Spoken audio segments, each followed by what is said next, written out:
Hey everyone, Giancarlo Veronini here at Gamescom 2010. I'm joined by Greg Goodrich, executive producer on Medal of Honor.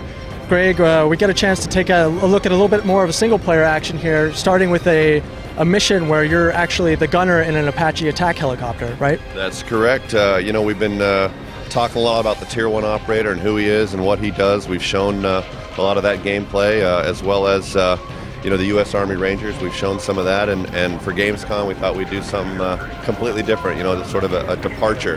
And with that we unveiled the gunfighter mission, where you are indeed a gunner in the front seat of an Apache attack helicopter, eliminating threats deep in Afghanistan's Shai-Kot Valley.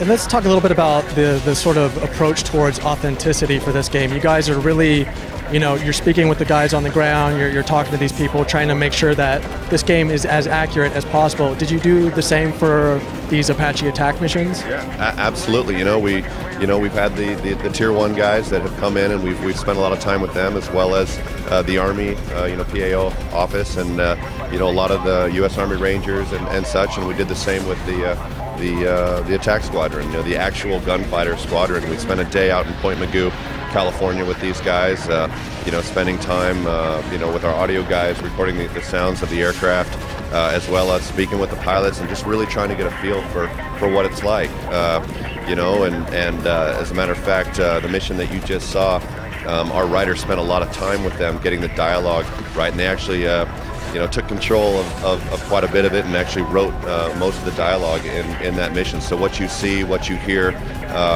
the look, the feel, the sounds, everything is authentic, and that's what Medal of Honor has always been about, is striving for authenticity, and so we've done that for gunfighters as well. Yeah, definitely. There's something that's striking in that demo is just even the radio chatter. Like, you really do have to pay attention to what they're saying when they're calling their shots and things like that. Yeah, it's not just background chatter. So if you do listen to Gunfighter 1-1, that's the female pilot, she will be calling out targets, and she, kind of giving you, hints as you go along, and yeah, if you pay attention, it makes things a whole lot more engaging and fun and a bit easier as well. And there's a portion in the demo too where you're actually sort of sitting back and you're waiting for them to identify targets, right, to make sure they're hostile. That seems to be another sort of big facet of this game, to show people how the United States military sort of engages these enemies in Afghanistan.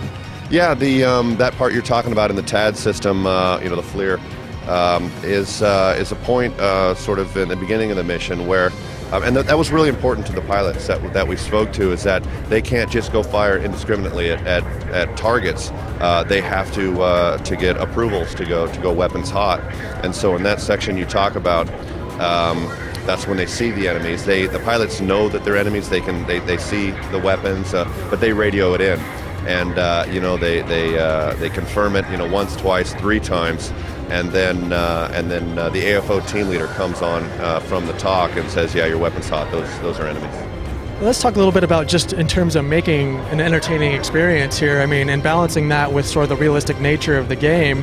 How are you guys approaching sort of the balance and the pacing of the game in terms of having the scalpel missions versus missions like the Apache attack helicopter? Right, so there's 2 sides, right? We've talked a lot about this, the sledgehammer and the scalpel, and of course the helicopters represent that sledgehammer, that overwhelming force, the ground pounders.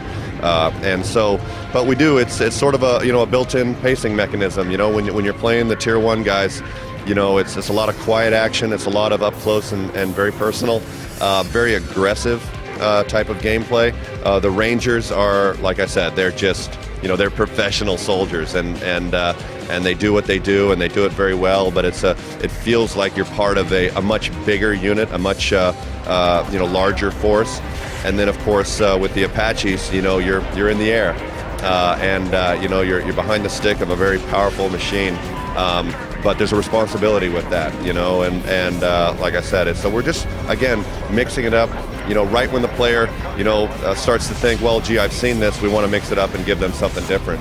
So, with the 4 playable characters in the game, we do mix it up, and it's, it's almost like a relay race, right? So they kind of each hand off to each other for, the next mission. And so, again, we do that not only with the gameplay, the units you play, the type of characters you play, but also in the environments, the time of day, and the type of terrain, from the city slums of Gardez into the the dry, arid, rugged terrain of the Shikot Valley, and then the snowy mountain peaks of Takragar. And so, even though that's in a 12-mile radius of Afghanistan, it's a very diverse, rich, differing place. So it's pretty cool. I think it's pretty cool.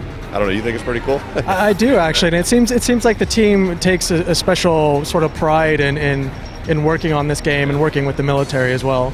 Yeah, Medal of Honor is one of those franchises that people they love, and it stands for something, and it means a lot to so many people. And so, we take that very seriously. We have a responsibility, and that's why we take the tone that we do, and our intent is to honor the soldier and respect the soldier, and, devoid of any politics or debate. Let's just tell the soldier's story, and let's do it honestly, with respect. And so I love this franchise. The team loves this franchise. And, when you sit back and take a larger look at it, I can tell that there's a lot of passion on the team and the guys working on it, both in Los Angeles and in Sweden, because they just care. And you got to have that for a reboot, right? We've been making the Medal of Honor games for 11 years, and they've always been set in World War II. And this is a reboot into modern times. And so, we just have to show up with quality. And so we're just spending every ounce of effort and every moment of the day just to try to just make a great game for the fans, because it's, they deserve it. And what are we looking at in terms of release date and platforms for the latest Medal of Honor? So it's PC, PS3, Xbox, and it's in North America October 12th, and in Europe October 15th. Great. Thank you so much for joining us, Greg. Appreciate your time. Stay tuned at GameSpot for more coverage of Medal of Honor.